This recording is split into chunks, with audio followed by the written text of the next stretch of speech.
जो दिन आम सरकार आसी चिटफंड से 24 घंटा न पूर्व चिटफंड विषय प्रक्रिया चलती एवं ये प्रक्रिया आम पाखे सरकार 11 मास आपण तो धैर्य रहा दरकार 4 वर्ष 1 मास पाखापाखि सरकार अच्छी आउ चिटफंड सबू लोक को सबू टंका जिते रेजिस्टर यदि मु 10 जन को देवी आ 10 देवी से समय कागज पत्र कौन है सरकार को आप पचारे मुझे खुशी होती चिटफंड कागज पत्र सरकार कौ जगह रखते गरीब लोक बेनिफिटेड हे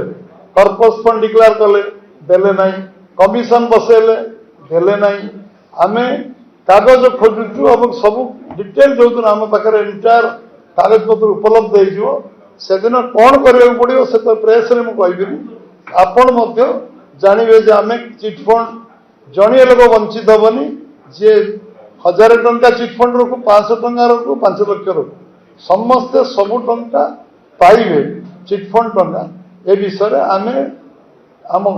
आम संकल्प पत्र लिखिचु एवं बारंबार मु सभा कही डे वन में काम चलছে जो 7-8 काम बाकी अच्छी संकल्प पत्र तादरे ये काम बाकी ना ये काम प्रक्रिया चलती प्रक्रिया जो दिन समाप्त हम कारण मु 40 लक्ष लोक पैसा फेर चाहूँ 40 लक्ष जड़े लोक नदेले भी से अन्याय हम कारण गोटे लोकर पैसा नदवाटा अन्याय हम सब लोक पैसा मिल ठीक भाव में पैसा मिल एमाउंट अन्य जिनस पात्र नौ जो जो सरकार थिले ये विषय को कौन कर न कर सब धीरे धीरे धीरे धीरे सामना सब विवरण आसो मुझे आगे रखी सरकार सरकार कौन कर पचार जो मैंने सरकार थे पचार उत्तर दे मु कौन कर किए ट्रक रे कागज बोलते कौन कहते से विषय आप जानते आप प्रेस रे नहीं जानी आम बंद कलु सीआईएसएफ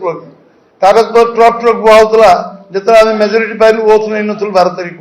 4 ରୁ 11 तारीख कौन चलता से सांबादिक मोट बेस जानी